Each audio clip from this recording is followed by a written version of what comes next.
Hello student, स्वागत है आपको अपने YouTube channel Prague technical classes में।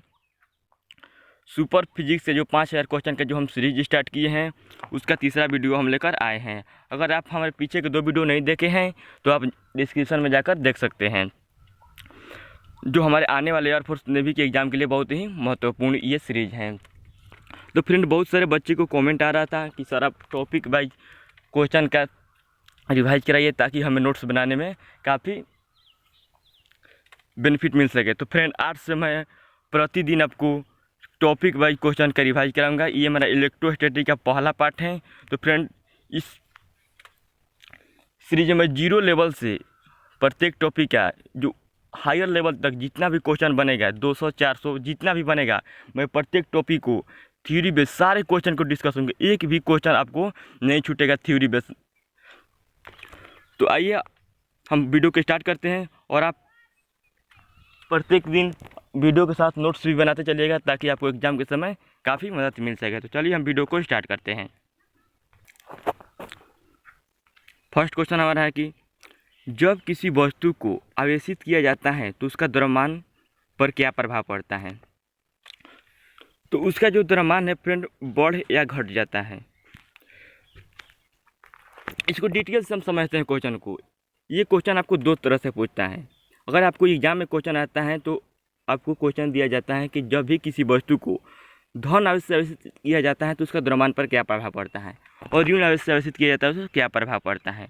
तो अगर जब आपको धन आवेश से आवेशित किया जाएगा किसी वस्तु को तो उसका जो मास है, द्रव्यमान, वो घट जाता है। और जब आपको ऋण आवेश से आवेशित किया जाएगा तो उस समय आपका जो द्रव्यमान बढ़ जाता है। तो ये आपको अच्छी तरह से अपने नोट्स में इंक्लूड कर लेना है कि कब आपका द्रव्यमान घटता है एवं कब आपको द्रव्यमान बढ़ता है। अगर जब आपको उस तरह का दे तो आपको धन दे तो घटेगा और ऋण दे तो बढ़ेगा। अगर आप ये धन और ऋण का बात नहीं करेगा तो आपको आंसर पिक करना है बढ़ या घट जाता है। चलिए हम सेकेंड क्वेश्चन को देखते हैं। 1 कूलम आवेश बराबर होता है तो 3 × 10⁹ ESU के बराबर जो 1 कूलम आवेश होता है। दूसरा नंबर क्वेश्चन को हम देखते हैं। किसी विद्युतरोधी माध्यम का परावैद्युतांक क्या होता है। तो ये आपका परावैद्युतांक है जो 1 से अधिक होता है। इससे रिलेटेड आपको 3 तरह से क्वेश्चन पूछता है। देखिए फ्रेंड, जितना भी क्वेश्चन मैं एक पिक किया हूँ, इससे रिलेटेड जितना भी क्वेश्चन बनेगा मैं सारे क्वेश्चन को डिस्कस करते चलूँगा। इसमें एक पूछता है कि धातुओं का परावैद्युतांक कितना होता है। तो उसका जो परावैद्युतांक होता है फ्रेंड, वो आपका इन्फिनिटिव होता है। धातु में जैसे बोलेगा लोहा, तांबा, कोई भी धातु की बात करेगा तो उसका परावैद्युतांक जो है इन्फिनिटिव होता है। और एक पूछता है कि हवा या निर्वात का परावैद्युतांक कितना होता है। तो उसके लिए आपका परावैद्युतांक 1 होता है। ये आपको अच्छी तरह से अपने दिमाग में सेट कर लेना है, आपको भूलना नहीं है। चलिए 4 नंबर क्वेश्चन को हम देखते हैं। 4 नंबर हमारा क्वेश्चन कहता है कि विद्युत क्षेत्र की तीव्रता का एसआई मात्रक क्या होता है। तो इसका एसआई मात्रक होता है न्यूटन प्रति कूलम। इसका जो एसआई मात्रक होता है, इसका एक और एसआई मात्रक होता है वोल्ट प्रति मीटर। इसका एक और एसआई मात्रक होता है। अगर इसकी डायमेंशन की बात करें, जो बीमा होता है उसका होता है ML/T⁻³ I⁻1। ये इसका जो डायमेंशन होता है। चलिए 5 नंबर क्वेश्चन को हम देखते हैं। जब साबुन के बुलबुले को आवेशित किया जाता है तो उसकी त्रिज्या पर क्या प्रभाव पड़ता है। तो देखिए फ्रेंड, इससे भी रिलेटेड आपको 2 तरह से ये क्वेश्चन पूछता है। जब ऐसे सिंपली पढ़ेगा तो आपको बढ़ता है, लेकिन इसमें ये भी क्वेश्चन पूछ देता है कभी कि अगर आपको साबुन के बुलबुला है उसको ऋण आवेश से आवेशित किया जाता है तो क्या प्रभाव पड़ता है, और धन से किया जाता है तो क्या प्रभाव पड़ता है। अगर ये ऋण से होता है तो भी बढ़ता है, और जो धन से होगा तो घटता है। अगर धन ऋण नहीं देगा, जनरली पूछेगा कि आवेशित करने पर त्रिज्या क्या होती है तो आपको बढ़ती है, और धन देगा तो घटती है, और ऋण देगा तो बढ़ती है। ये 3 तरह से आपको यहाँ पर क्वेश्चन पूछ लिया जाता है, तो आपको बिल्कुल भी घबराना नहीं है। चलिए हम 6 नंबर क्वेश्चन को देखते हैं। आवेश की बीमा क्या होती है। तो इसका बीमा जो IT, और इसकी अगर इसी मात्रा की बात करूं तो आपका कूलम होता है, कूलम। चलिए 7 नंबर क्वेश्चन को हम डिस्कस करते हैं। 7 नंबर,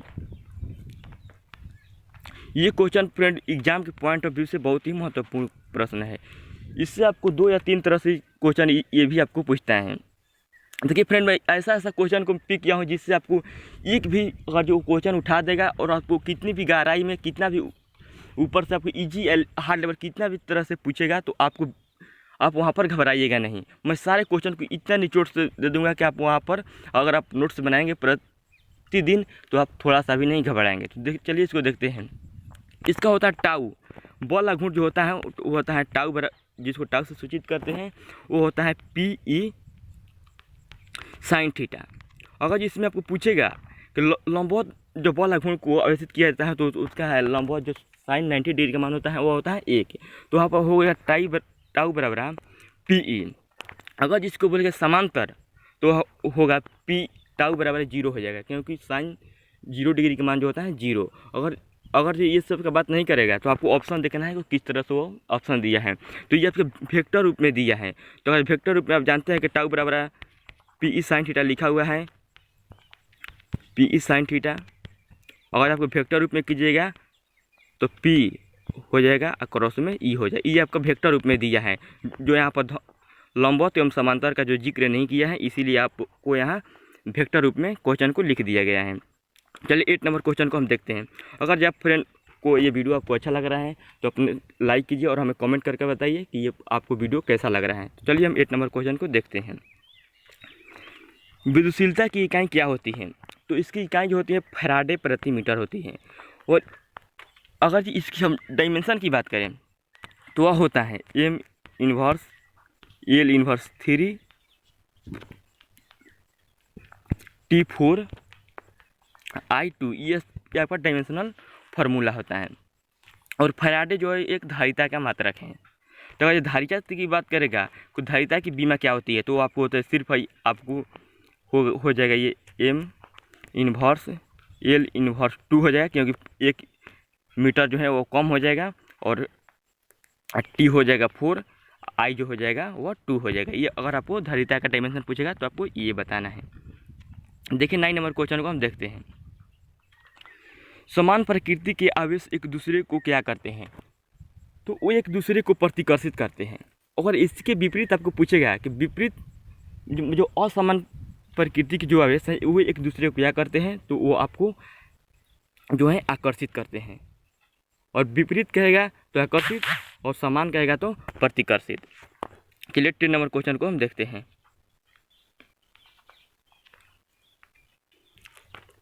एक कूलम आवेश कितने इलेक्ट्रॉन के आवेश के बराबर होता है? तो आपको होता है 6.25 क्रॉस में 10 के पावर, यहाँ पर ये 18 होगा, टाइपिंग में मिस्टेक हो गया है, 10 के पावर 18 इलेक्ट्रॉन के बराबर होता है ये कूलम आवेश बराबर है।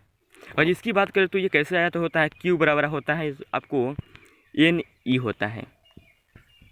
तो N की यहाँ पर वैल्यू पूछ रहा है, तो Q तो दे दिया है 1, Q आपका दे दिया है 1 दिया है, तो 1 बराबर N क्रॉस में 1.6 क्रॉस में 10 के पावर -19 होता है ना। तो आपकी नीचे लाइएगा और अब यहाँ पर भाग दीजिएगा तो आपका जो है N बराबर बेसिकली आ जाएगा आपको यहाँ पर 6.25 क्रॉस में 10 के पावर 18 आपका जो है ना वो आपको आ जाएगा। 11 नंबर क्वेश्चन को हम देखते हैं। आवेशित होने की क्या पहचान है? तो ये आपका आकर्षण एवं प्रतिकर्षण दोनों होता है। देखिएगा, आप किसी भी चीज़ को आकर्षित करेगा और प्रतिकर्षित करेगा तभी तो आप बोल सकते हैं कोई वस्तु जो है आवेशित है। उसमें आवेश है, आवेश 2 तरह को, एक धन आवेश ऋण आवेश, अगर दोनों रहेगा तभी तो वहाँ पर आकर्षण होता है और प्रतिकर्षण होता है। अगर समान रहेगा तो आपको प्रतिकर्षित करेगा और असमान रहेगा तो वहाँ पर आकर्षित करता है। चलिए 12 नंबर क्वेश्चन को हम देखते हैं। किसी संकाय का कुल आवेश क्या होता है? तो आपको निश्चित होता है, किसी भी संकाय का जो भी आवेश होता है वो एक निश्चित होता है।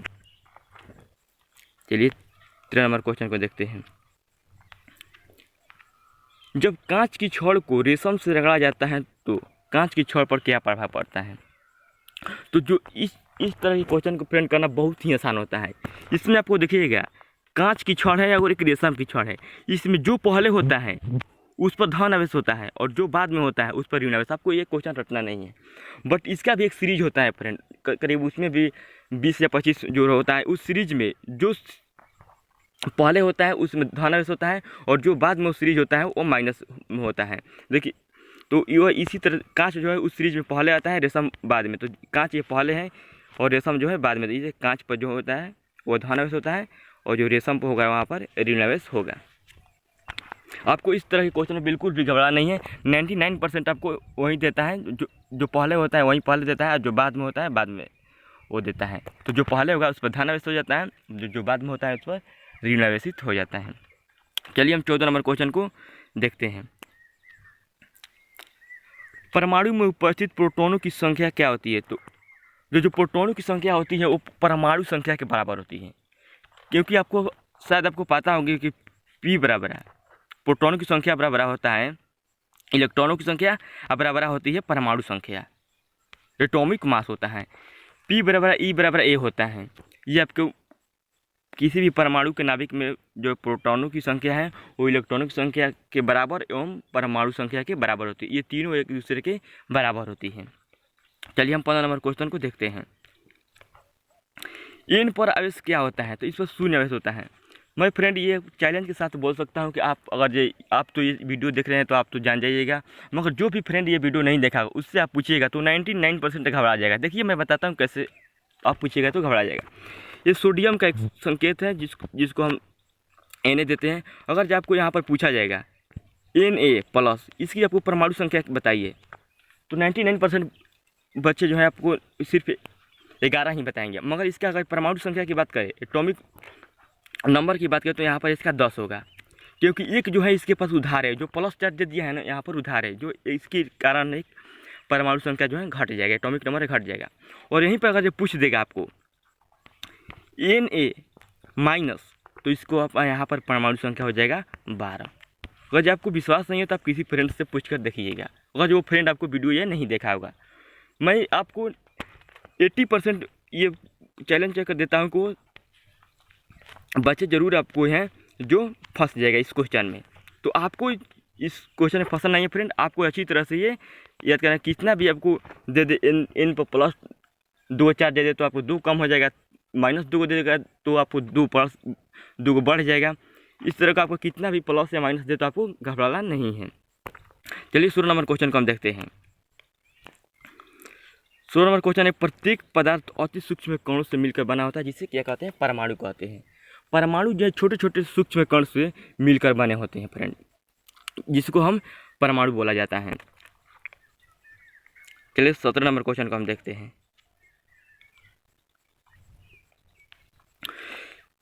17 नंबर क्वेश्चन है, इस क्वेश्चन की तो बात ही नहीं करना। ये आपको 12th में भी हमेशा जनरली देखिए आपको पूछता रहता है, और ये तो नेवी में तो ये हमेशा आता है, और एयरफोर्स में भी ये बोलता है कि मुक्त आकाश की परावैद्युतांक कितनी होती है? तो आपकी होती है 8.85 क्रॉस में 10⁻⁻12 फैराडे प्रति मीटर होता है मुक्त आकाश की परावैद्युता।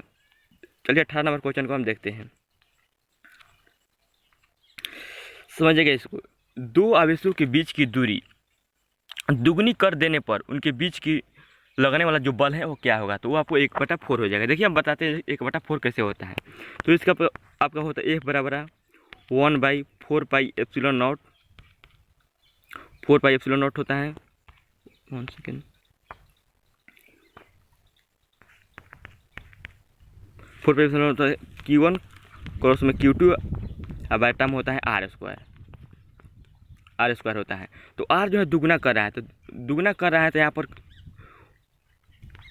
जो है 2 का स्क्वायर मतलब कि 4, मतलब 1/4 गुना ये आपको यहाँ पर हो जाएगा। उम्मीद करता हूँ आपको ये समझ में आ गया होगा। चलिए हम अगला क्वेश्चन को देखते हैं।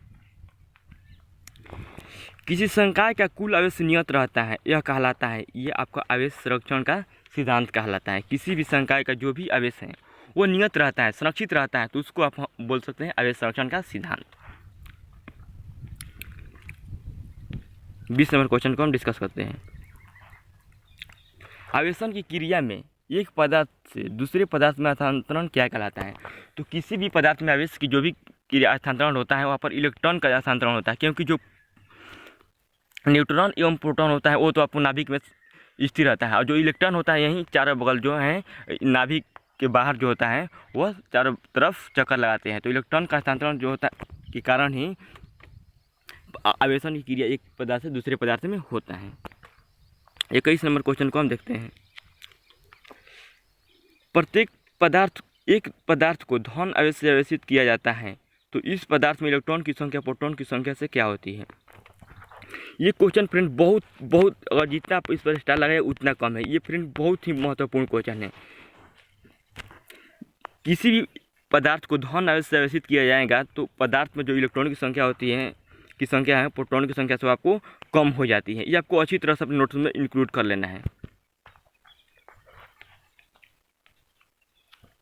22 नंबर क्वेश्चन।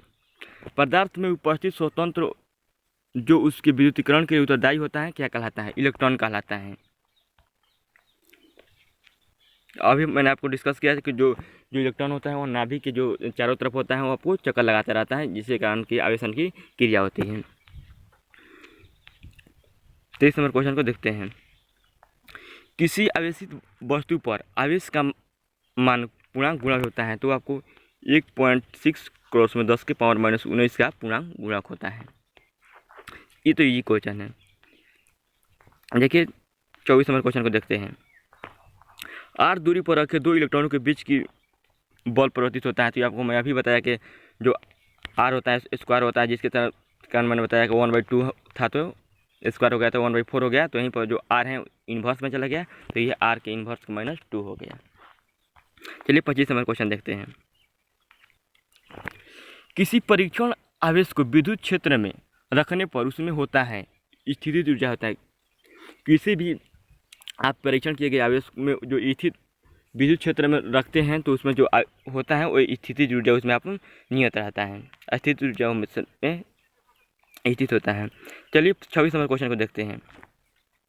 बल रेखा की अवधारणा दिया था तो आपको फैराडे एक वैज्ञानिक है जिसने आपको बल रेखाओं की अवधारणा दिया था। 27 नंबर क्वेश्चन देखते हैं। क्यू कूलाम आवेश को बी वोल्ट विभवांतर से गुजारा जाता है तो किया गया कार्य का आपको फॉर्मूला बताना है। तो देखिए आपको ये आपका होता है V बराबर W/Q होता है। तो ये कार्य पूछ रहा है तो कार्य होगा तो W बराबर आपको हो जाएगा VQ। 28 नंबर क्वेश्चन को देखते हैं। किसी आवेश के चारों ओर वह क्षेत्र जहाँ तक एक आवेश को विद्युतीय प्रभाव का अनुभव होता है कहलाता है तो विद्युत क्षेत्र कहलाता है। विद्युत क्षेत्र में जो प्रभाव होता है विद्युतीकरण के लिए ही उत्तरदायी होता है। तो फ्रेंड आज के लिए बस इतना ही। उम्मीद करता हूँ आपको ये वीडियो बहुत अच्छा लग रहा होगा। अगर आपको अच्छा लग रहा है तो अपने फ्रेंडों में सब्सक्राइब कीजिए। एक बात और फ्रेंड, कोई भी बच्चा अगर जो 10th क्लास में है और वो अपने ट्यूशन को नहीं जा पा रहा है तो आपके लिए एक ऐसी जो एक एग्ज़ाम एक्टिव चंदन एग्ज़ाम गुरु जो 10th क्लास को आपको ऑनलाइन क्लास करा रहे हैं। ये आपको आरा का एक बहुत ही बेहतरीन टीचर है। ये आपको आरा में पढ़ाते हैं और ये यूट्यूब पर पढ़ा रहे हैं। तो आप कोई भी अगर जो भाई बहन या कोई भी फ्रेंड है तो आप उनको बता सकते हैं कि जो एक्टिव चंदन एग्ज़ाम गुरु हैं उनके द्वारा आप इस